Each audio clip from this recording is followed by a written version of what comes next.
Assalamualaikum warahmatullahi wabarakatuh. Ridho ilahi ta'ala wa khususan aba'ana ummahat wa jadul bi barakati suratil Fatihah. A'udzubillahi minasyaitonir rajim. Bismillahirrahmanirrahim. Alhamdulillahirabbil alamin arrahmanirrahim maliki yaumiddin. Iyyaka na'budu wa iyyaka nasta'in. Shiratal mustaqim shiratal ladzina an'amta 'alaihim ghairil maghdubi 'alaihim waladdallin.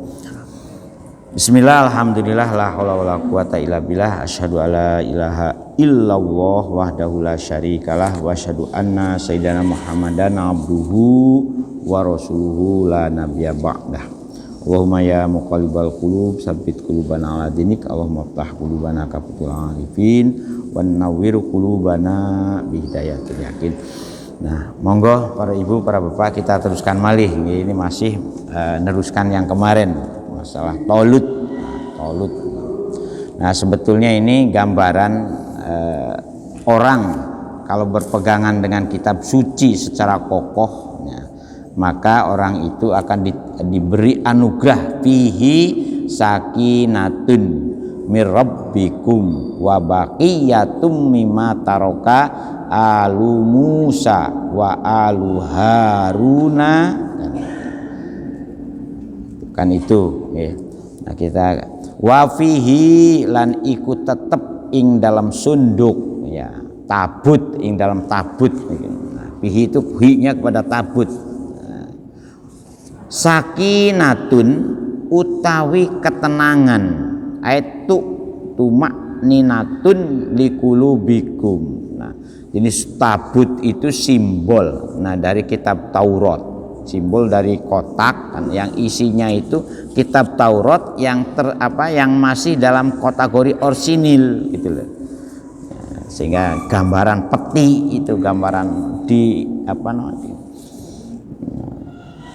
makanya penjelasannya para ulama ya, ketika kita berpegangan seperti itu, di mana sunduk ini di dalamnya menggambarkan kan, bukan lukisan, bukan suwarul anbiya, bukan ya seperti apa yang terjadi dalam Al-Quran sekarang kan, bercerita tentang bagaimana nabi-nabi terdahulu.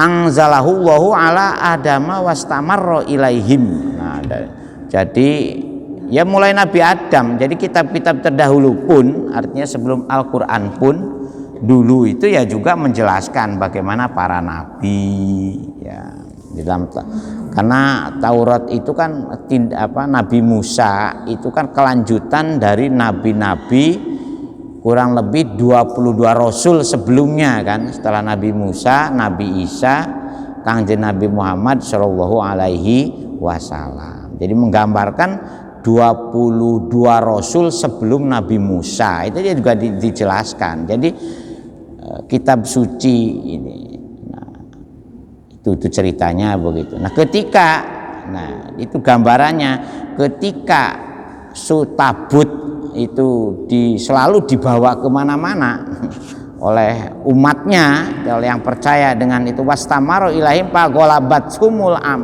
liqatu alaihi. Nah, itu maka tetap akan menjadi bahan pegangan yang bisa mengalahkan orang-orang yang di sini Mama Amalik itu dia orang Imlik ya, orang-orang yang satu wa khaduhu wa kanu yastabtihuna, kemudian yaitu kalau dijadikan pegangan teguh ya insya Allah akan menjadi kekuatan secara spiritual ya, menjadi pegangan yang kokoh itu maknanya, sehingga orang yang berpegangan teguh ya maka tumakninatun likulubikum itu terjadi.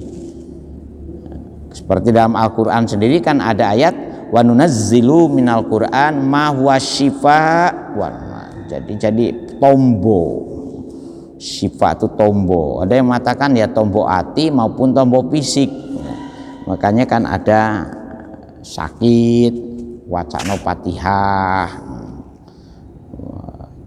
Jadi memang ada mu'jizatnya. Mukjizat kan sesuatu yang memberi jaminan kemenangan ya, yang mengalahkan musuh-musuh Al-Qur'an. Ya, tinggal monggo kita percaya dari mana sakinatun mir rabbikum, tentu dari Gusti Allah. Mir rabbikum sanging pangerane sira kabeh. Nah, kumnya ini kepada Malau Bani Israil fokusnya dalam rangkaian ayat ini, tetapi ya karena Al-Qur'an ini untuk kita, sekalipun menjelaskan umat-umat terdahulu, ya tentu manfaatnya ya untuk kita sekarang ini.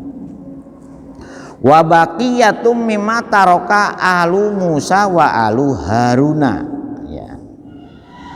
Ya, di dalam tabut itu masih juga ada peninggalan, ya, ya. Dari siapa? Dari peninggalan dari keluarganya Nabi Musa, keluarganya Nabi Harun. Jadi bercerita tentang bagaimana umat-umat pada zaman Nabi Musa, umat-umat zaman Nabi Harun. Karena kebetulan tabut ini kan tinggalan yang diwariskan oleh Nabi Musa ya setelah beliau wafat kan itu, dan tabut itu kalau dijaga dengan baik jadi pegangan ya, jadi kekuatan bagi kita. Nah, ya mudah-mudahan kita pun dengan Al-Qur'an seperti itu. Walaupun ada juga prediksi Rasul. Jadi Rasul juga sudah ada yang berpegangan teguh dengan Al-Qur'an itu, tetapi ada juga yang pinter sampai hafal tetapi tidak dijadikan pegangan dalam hidupnya. Nah itu. Ada juga hadis yang menjelaskan seperti itu. Nah, kalau sudah seperti itu, maka Al-Qur'an ini tinggal bacaan, tidak ada kekuatan ininya, tidak kekuatan apa. Nah, mudah-mudahan jangan sampai terjadi seperti itu, mudah-mudahan.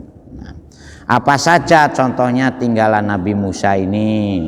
Wahya na'la Musa, ada terompah. Nah, jadi ya kadang-kadang nanun sewu ini kadang-kadang berdasarkan cerita-cerita seperti ini ya, kadang-kadang kita ini percaya juga dengan barang-barang yang dianggap bertuah, padahal ini simbolik sebetulnya. Wa asohu, dan tongkatnya Nabi Musa yang mujizat itu. Wa imamatu Haruna, dan serbanya Nabi Harun. Nah, kadang-kadang ada orang itu yang mempercayai hal-hal yang simboliknya itu. Hati-hati, makanya ada istilah jimat. Barang siji angel di rumah jimat. Saya alhamdulillah.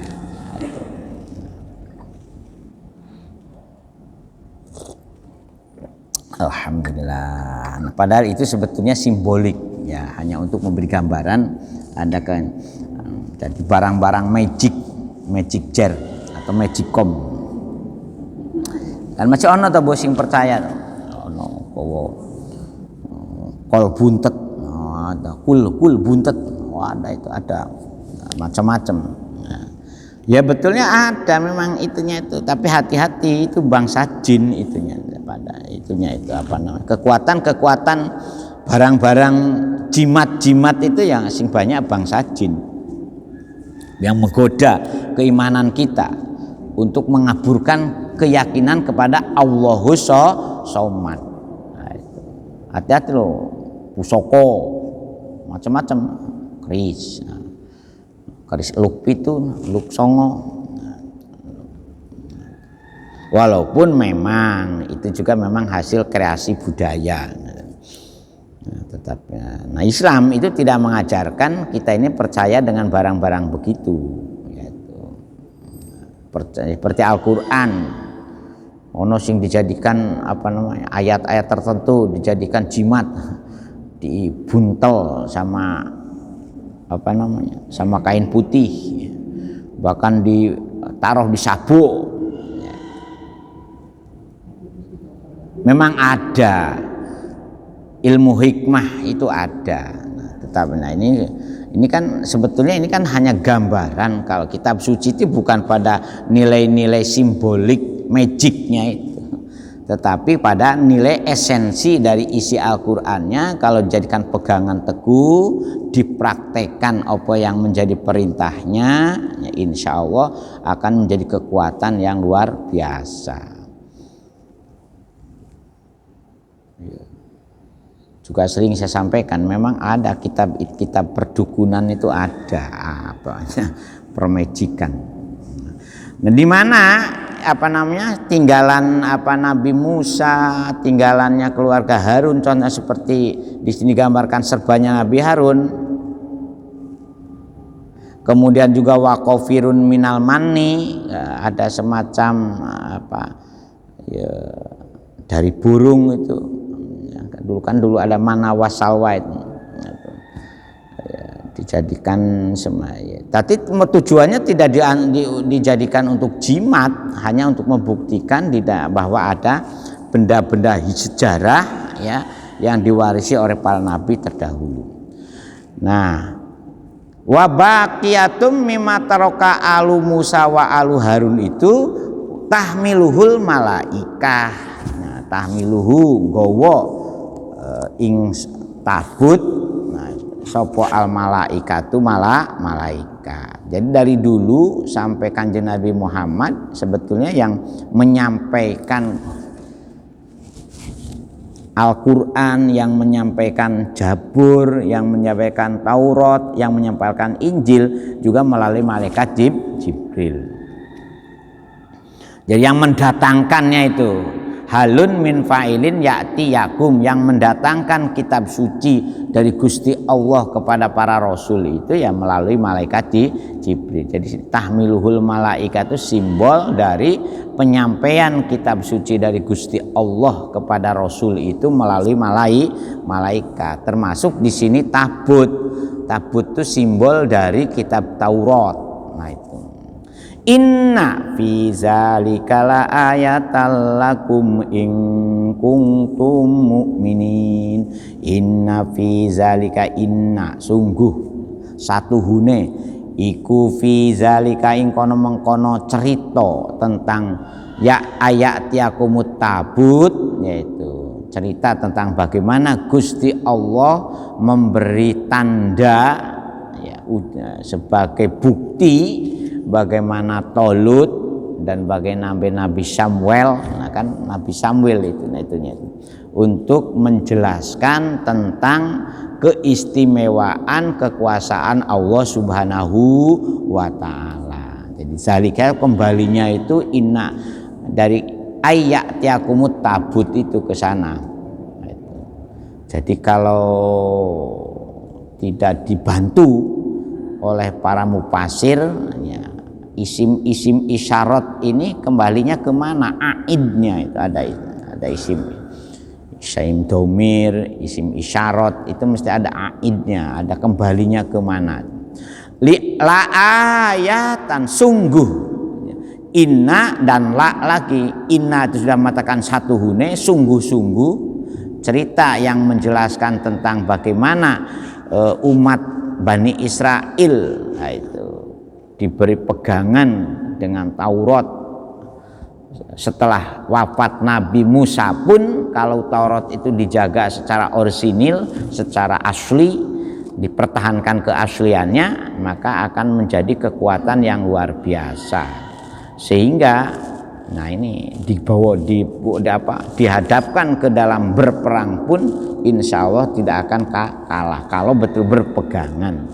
Makanya Rasul pun kan membuat pernyataan taraktu fikum amroini, kan itulah taraktu fikum amroini, saya telah meninggalkan kepada kalian dua jimat, dua keistimewaan, intamassaktum bihima. Nah kalau kamu betul-betul berpegang teguh kepada keduanya, yaitu kan itu kitab Allah wa sunnata rasulihi, yaitu Al-Quran dan sunnah Rasul. Taraktu fikum amroini.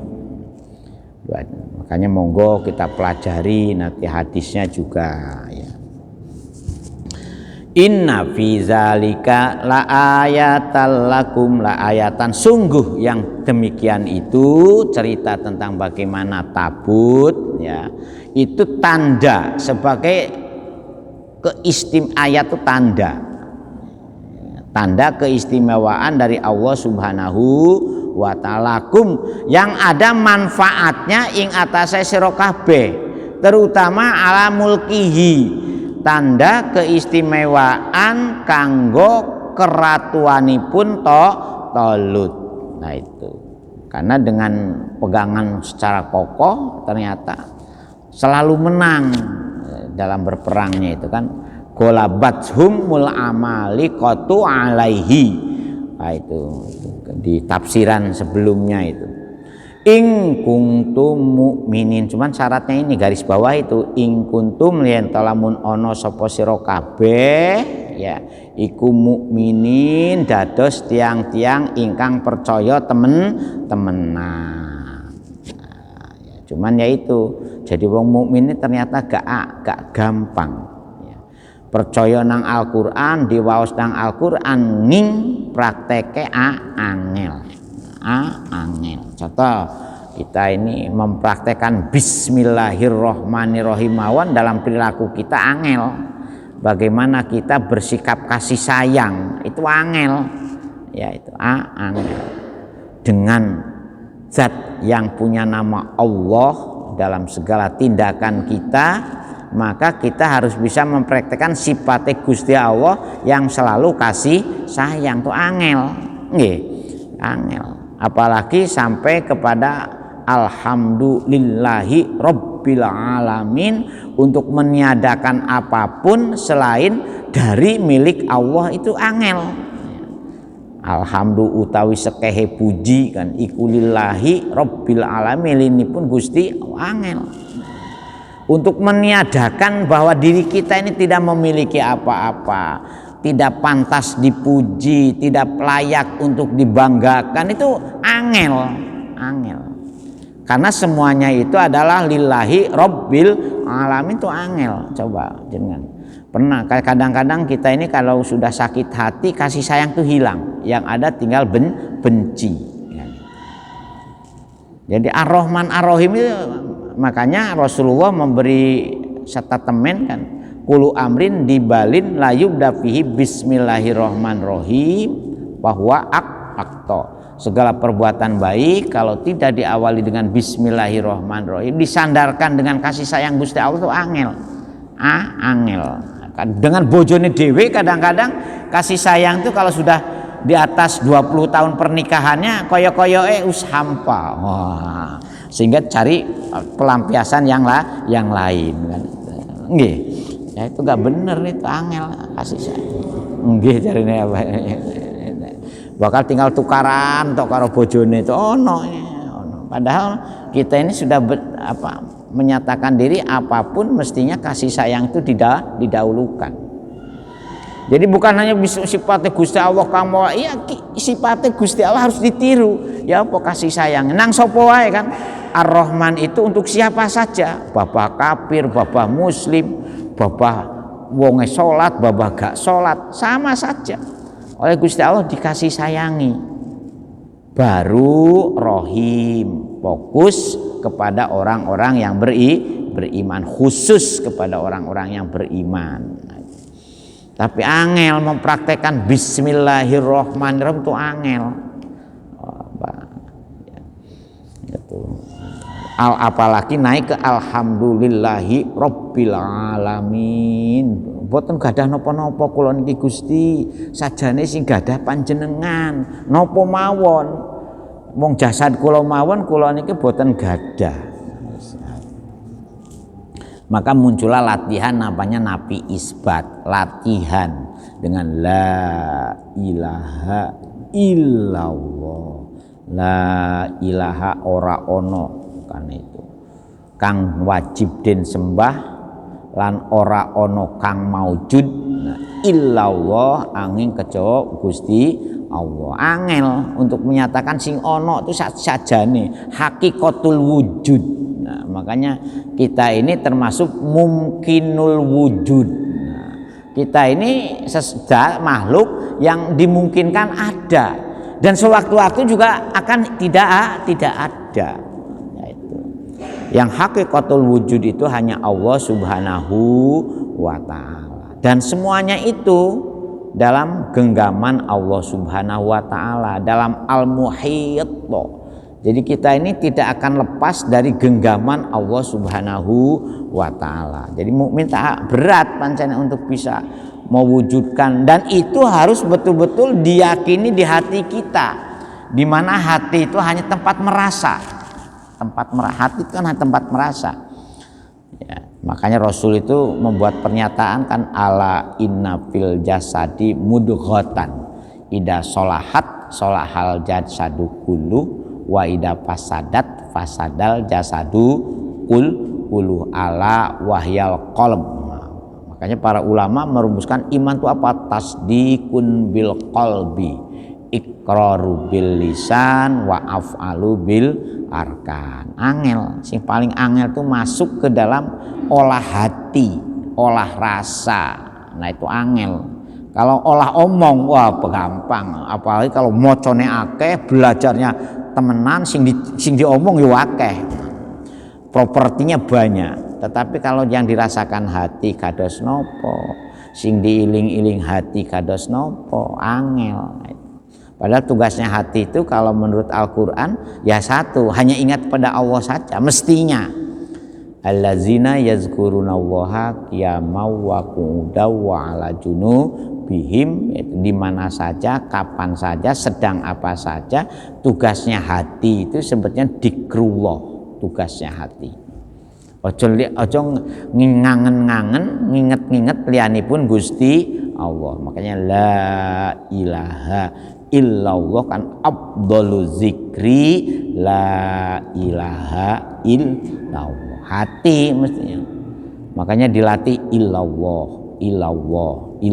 itu dilatih. Nah, itu supaya Allah. Nah, itu. Setelah Allah kemudian rasa, dikru rasa. Oh ya, jadi yang ada itu la ilaha illa huwa al-hayyu al-qayyumu. Diwaos setiap habis sholat kita ayat kursi itu. Karena maos ayat kursi itu ya sebagaimana di dalam Al-Azkar Nawawi ya, yang sudah disampaikan oleh yai kita itu. Jadi bukan bid'ah maos surat menaos ayat kursi maupun maos akhir dari surat Al-Baqarah. Diwaos. Kenapa harus dibaca? Ya supaya tahu isinya dari ayat kursi itu memang menjelaskan tentang kahananipun Gusti Allah. Sehingga iman itu kokoh. Mestinya dengan maos ayat kursi itu Allahu la ilaha illa huwa al-hayyu al-qayyum, la Allahu utawi Gusti Allah iku la ilaha illa huwa, ora ono kang maujud saklintunipun huwanya kepada Gusti Allah. Nah, Gusti Allah iku sinten. Nah, ketika Gusti Allah sintennya ini yang harus didalami betul. Nah, ketika menjelaskan Gusti Allah sinten, diteruskan ayat Al-Hayyu Al-Qayyumu. Gusti Allah itu dat yang maha hidup dan maha jumeneng. Berarti saliyane Gusti Allah sakjane ora ono kehidupan, ora ono kekuatan apapun, tidak ada yang mewujud apapun. Makanya diperjelas dengan la haula wala quwata illa billahil aliyil adim. Itu la hauqalah itu, la haula wala quwata itu untuk memperjelas al-hayyu al-qayyum itu dalam hidup kita yang bergerak, yang segala la tudrikul absar wa huwa yudrikul absar wa huwa latiful khabir, yang melihat, yang berjalan, yang sebetulnya ya, yang sholat. Nah, makanya ada istilah. Nah, itu harus dielmoni pancene supaya betul-betul bisa la ilahanya jelas, ilallahnya juga jelas. Iman itu di situ. Masih kurang sempurna penjelasan al-hayyu al-qayyum, ditambah lagi la ta'khuduhu sinatun wala naumun. Gusti Allah itu boten purun, ngantuk itu gak ono ceritanya Gusti Allah ngantuk, apalagi tidur kan. Nah itu ini iman tuh harus bisa meresapi hal-hal seperti itu. Monggo, itu iman. Lahu ma fis sama, enggak cukup sampai la ta'khudhu sinatun wa naum, tapi diperjelas lagi, lahu hanya milik Allah lah, ma fis samawati wa ma fil ar. Wah, ini oleh Bani Israel jadikan royoan, jadikan kaplingan. Wah, dunia ini milik kita, yang lain cukup ngontrak kan itu. Kan itu. In kuntum mu'mininnya itu begitu, Bu. Nah, oleh karena itu pahamalatul malaikatu bainas sama wal ardh. Nah, untuk untuk mendidik, meyakinkan bahwa kitab suci ini bisa dipelajari, bisa dijadikan pedoman, maka Gusti Allah menugaskan malaikat yang untuk membawa dari antara minas sama ilal. Makanya istilah waktu nuzulul Quran. Nuzulul Quran itu ada tahapannya. Tahapan pertama, Al-Quran diterima secara utuh oleh malaikat Jibril dari Allah Subhanahu wa ta'ala. Nah, dari malaikat Jibril Gusti Allah memerintahkan menyampaikan kepada kita ini secara tanazul, berangsur-angsur, tanzilan, berangsur-angsur, tidak langsung plek. Nah, karena apa? Karena dalam rangka mendidik supaya bisa dia hafalkan, syukur ya. Bisa, tapi hati-hati, setelah hafal juga harus dirumat implikasi hafalan dalam perilaku yang berat itu. Hafal Quran tetapi kelakuannya tidak sesuai dengan tuntunan Quran, itu diancam karo Gusti Allah, digambarkan seperti orang yang keluar dari Islam. Nah, itu berat itu. Makanya orang-orang hafal Quran itu harus ngerekso awake, ngerekso dirine, ngerekso prilakune. Nah, itu berat. Karena Gusti Allah juga ngancam kaburon maktan indallah antakulu ma la taf'alu.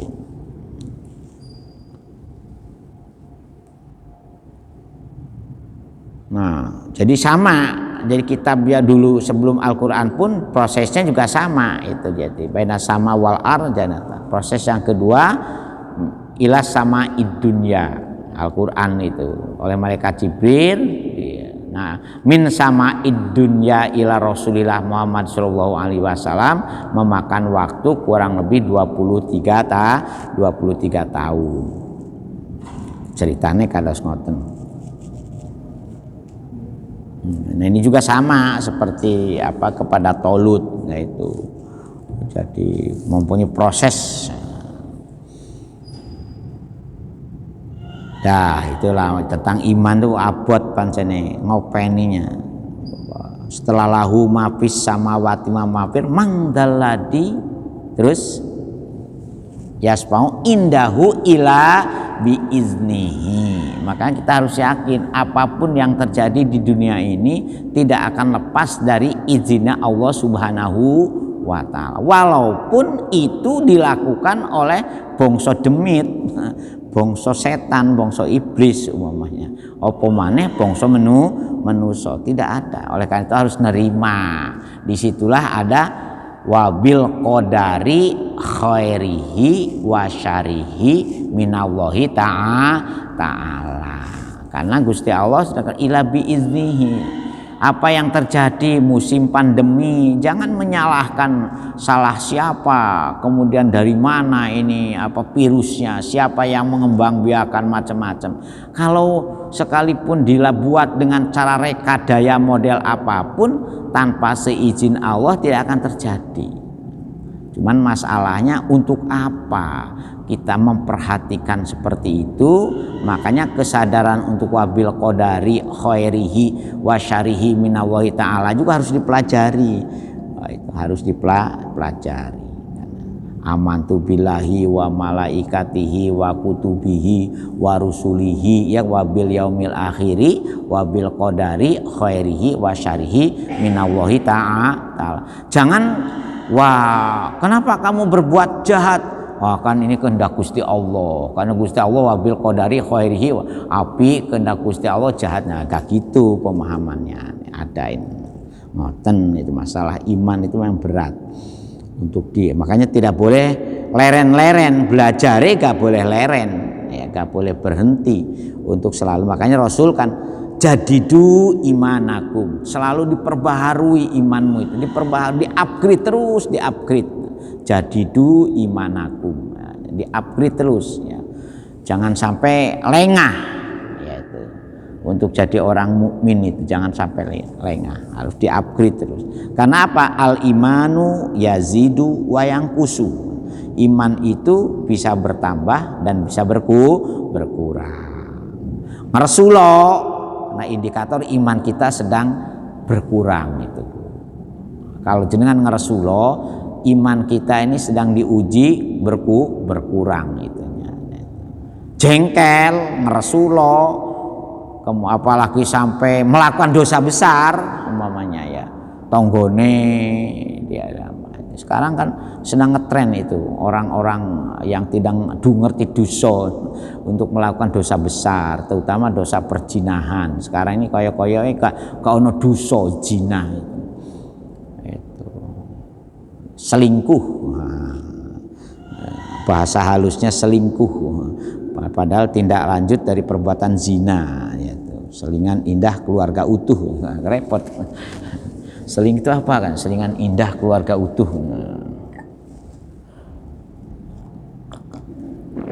Itu berat tantangan di akhir zaman.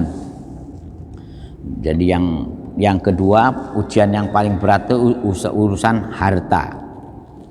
Jadi 3 ujian yang paling berat di akhir zaman. 1 urusan zina, yang kedua urusan harta. Harta, wah sekarang kan orang berbangga, berpoya, pestaria dengan cara apapun. Korupsi ya dilakoni, nyolong ya dilakoni, ngapusi ya dilakoni, saking apanya kepinginnya menguasai harta. Nah, berikutnya jabatan. Jadi harta wanita, harta jabatan. Jabatan ini sekarang jadi royoan. Jadi RT aja pilihan ya, kampanye ya. Jadi RW kampanye, apalagi kepala desa kayak biyen RT kampanye. Di Gen Kulon ada pilihan RT kampanye. Balihonya ditempel-tempel di tiang listrik, di pagar-pagar, bayangkan. Ya, itu zaman saking itunya, itu saking apa memang. Makanya monggo di ini iman kita diperkokoh, di-upgrade terus ya.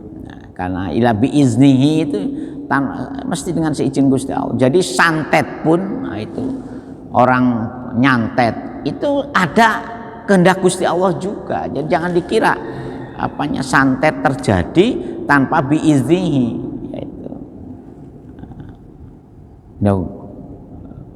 Ya bagaimana ya untuk menjerumuskan orang supaya sesatnya nemen gitu loh.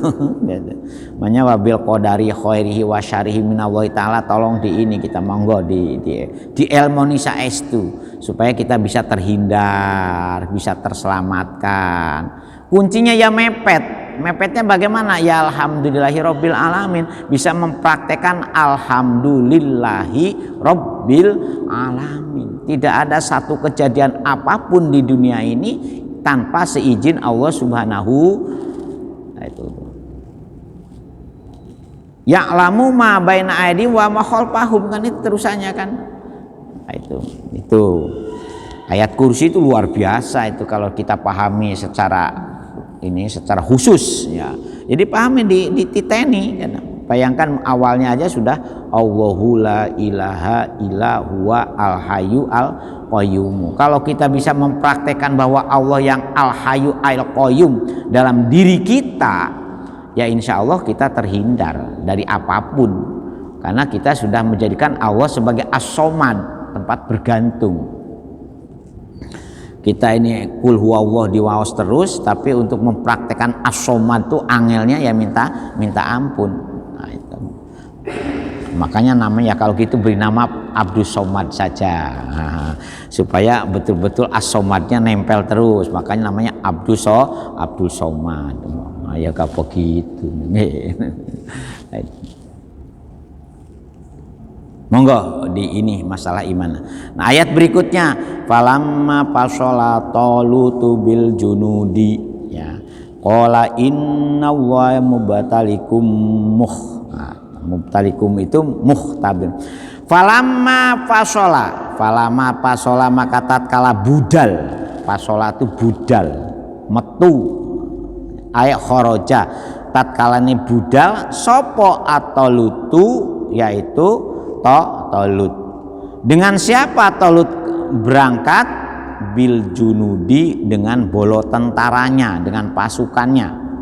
Dari mana berangkatnya? Mim Baitil Maqdis, yaitu wakana haron syadidan. Nah, ketika berangkat ngajak ini apa namanya?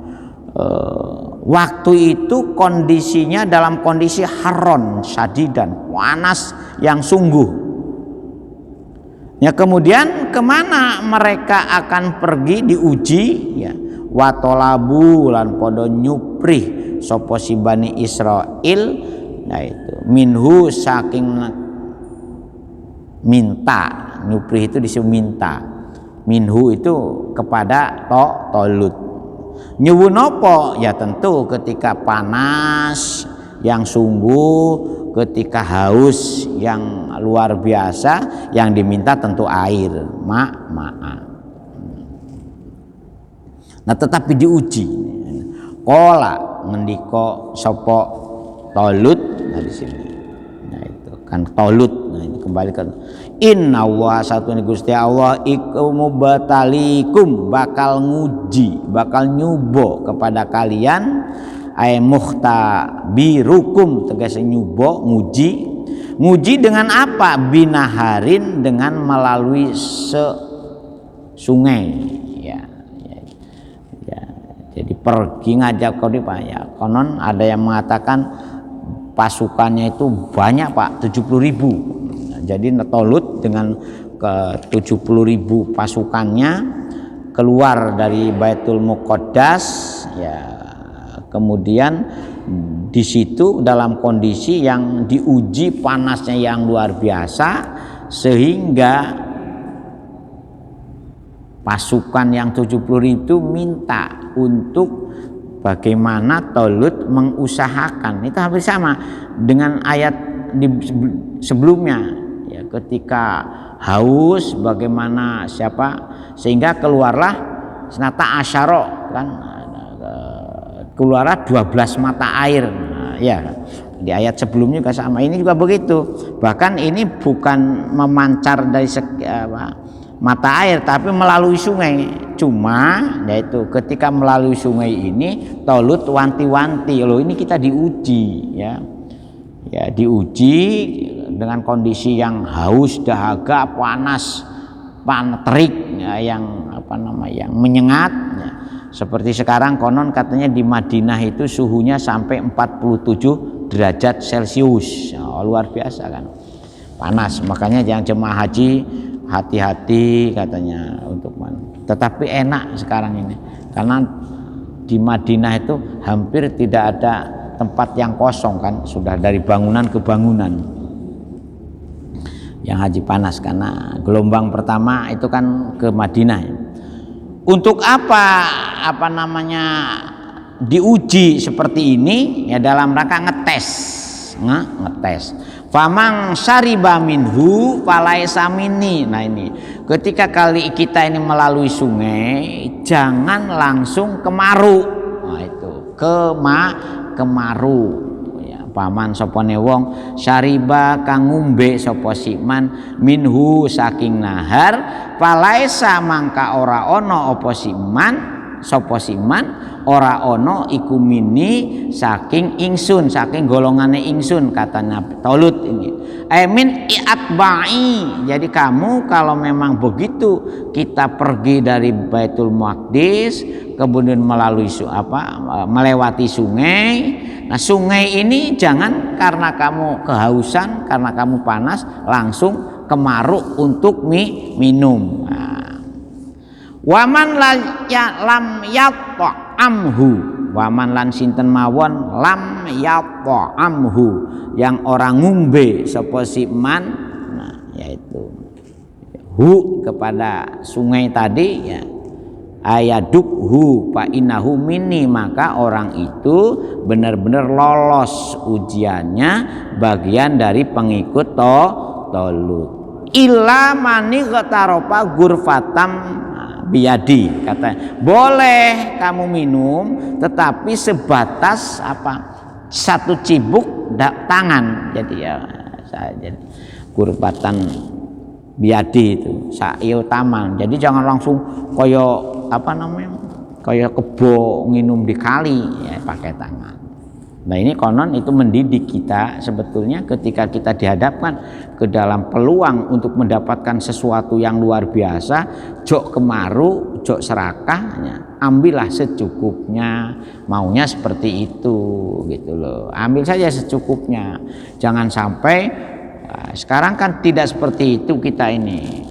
Ada peluang, ada kesempatan, wah kalau bisa sebanyak-banyaknya, sepuas-puasnya, yang lain tidak boleh kan. Nah maunya seperti itu. Ini akhlak.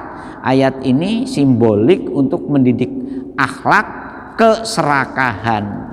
Jangan sampai kita ini dihadapkan kepada sesuatu itu serakahnya didahulukan. Ini akhlak untuk mendidik kita supaya tidak serakah. Ambil secukupnya, yaitu cukup untuk ibadah haji, cukup untuk ngopeni anak, bojo, cukup itu kan relatif, nah, bisa manfaat. Nah, kalau serakah numpuk-numpuk koyo-koyoe gak habis sampai 7 turunan, beli rumah, setiap ada perumahan baru beli. Ketika sudah tidak bisa ngurusi, akhirnya rumahnya podok. Nah, ya banyak kan sekarang yang terjadi orang-orang seperti itu.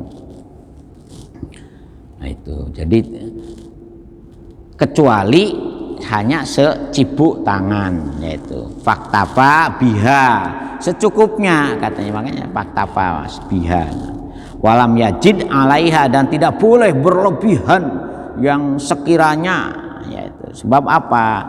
Kalau berlebihan di luar kecukupan kita itu juga bisa jadi malapetaka. Jadi sebetulnya kan simbol ini. Jadi memang seolah-olah manusia itu kalau dihadapkan ke dalam kebutuhan di saat, nah itu di saat orang itu betul-betul kepingin, maka ada peluang itu yang terjadi serakah kan. Nah, ayat ini tidak bisa dijadikan itu keserakahan itu sebagai simbol kehidupan. Fasaribu mongko minume sira kabeh pengikutku, katanya Talut, minhu saking nahar, boleh kamu minum tapi sebatas secibuk tangan. Nah ternyata itu yang hanya minum dengan secibuk tangan itu ila qalilan minhum. Nah ini yang banyak justru yang serakah. Yang mengambil secukupnya hanya sedikit, ila qalilan, kecuali sedikit, minhum saking Bani Israil itu, saking tentaranya Talut yang ikut khoroja, ikut fasola itu banget.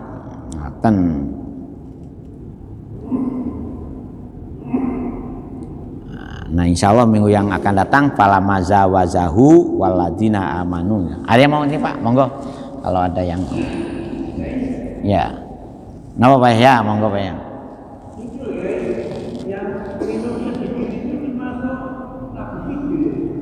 Bukan, ini bukan Nabi Khidir ini. Ini ceritanya dari pengikut yang diajak Talut yang sedikit itu golongannya sedikit. Ya kalau Nabi Khidir lain lagi.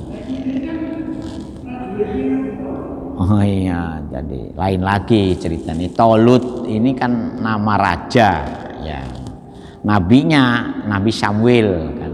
Iya, Nabi Samuel. Bukan Nabi Musa lagi.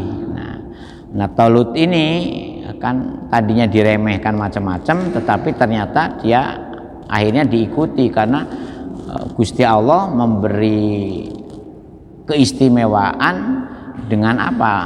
Dengan ilmu dan kekuatan. Akhirnya diikuti. Nah, ketika diikuti, nah sekarang ngetes apakah para pengikut yang tadinya minta seorang pemimpin, kemudian kami mau berperang berjuang di jalan Allah kalau sudah ada pemimpin. Nah sekarang oleh Gusti Allah melalui Talut diuji apakah ketaatan kamu ini betul-betul setia apa tidak.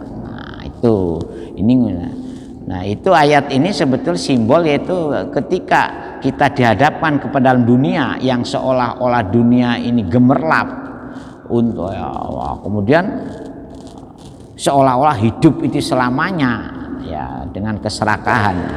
Nah, itu kan sebetulnya simbol ayat untuk bisa ketika kita menghadapi dunia ini, hidup di dunia ini, jangan serakah, jangan tauma, ambillah secukupnya itu. Ternyata yang hidup seperti itu sedikit, Pak. Sedikit. Yang mau seperti itu sedikit. Sing banyak itu yang ya itu tadi, begitu ada sungai, wah, begitu ada kepuasan dunia, wahnya dikeroyok macam mana. Padahal dalam beragama perlu ditoto karena semuanya itu lahu ma fis samawati wa ma fil ard. Ngoten Pak itunya itu. Nggih, pemahamannya itu di situ. Napa Pak?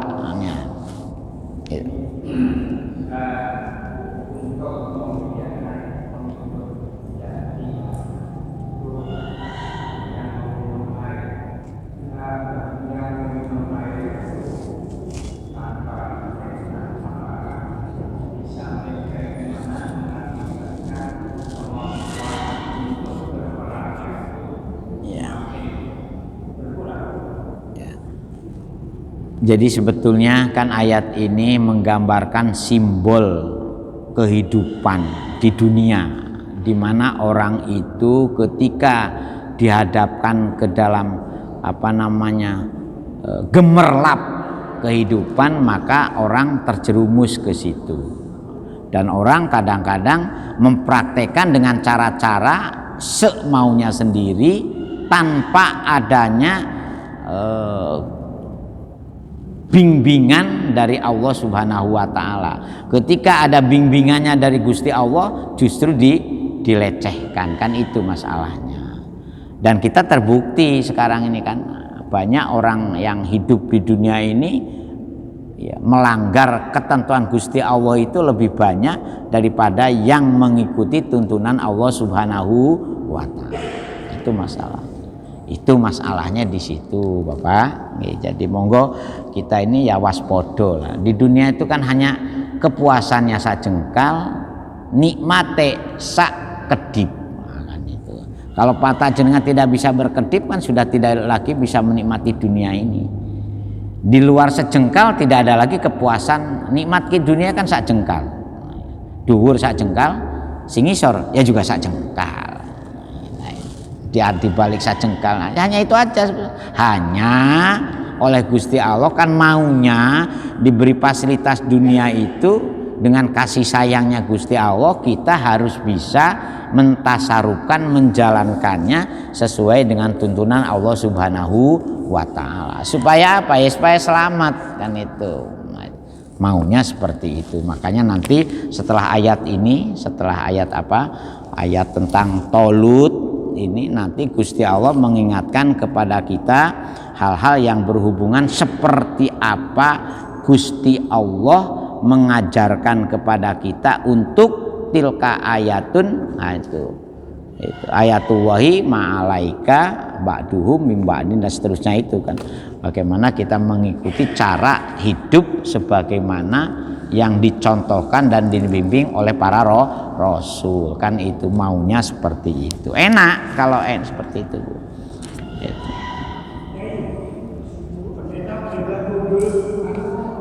Nah, berbeda dengan pendeta. Kalau pendeta kan di dalam Al-Qur'an nanti kita ada ayat, kamu jangan meniru seperti kehidupannya para pendeta yang gemerlap dengan kemewahan.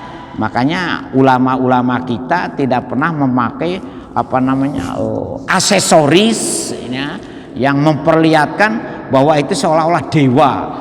Kita ini kan sederhana. Rasul itu bajunya gak ada yang baju istimewa, ya biasa. Para wali songo ketika awal berdakwah di Jawa itu tidak ada pakaiannya sing aneh-aneh, hanya lukisannya aja kan yang aneh-aneh. Kalau panjenengan baca bagaimana kehidupannya para wali songo ketika berdakwah di Jawa, pakaiannya ya tidak seperti yang digambarkan di dalam lukisan-lukisan itu menurut manuskrip-manuskripnya, tulisan-tulisan di masa itu yang pernah saya pelajari. Ya pakaiannya biasa saja ada, makanya ada istilah kolor, komprang, biasa.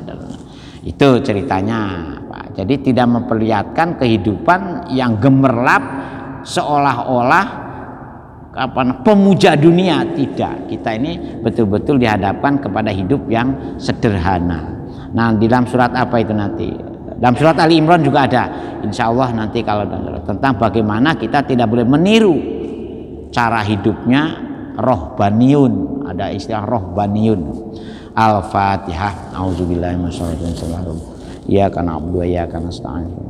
Alhamdulillahirabbil hamdan na'imin hamdan syakirin hamdan wa afini amahluka mazidah ya rabbana lakal hamd kama yanbaghi li jalali wajhi wa Muhammad sallallahu alaihi wasallam ahwal wal afat wa taqdiya bi jami'il hajat wa tutahhiruna biha min jami'is sayyi'at wa jami'il khairat fil hayati wa bil ya muqallibal qulub sabbit Allahumma innaka ta'lamu sirri wa alaniyati faqbil waqdi hajatina waqtini su'alana fa innaka ta'lamu ma fi nafsi fid dini wad dunya wal akhirati innaka ala kulli qadir.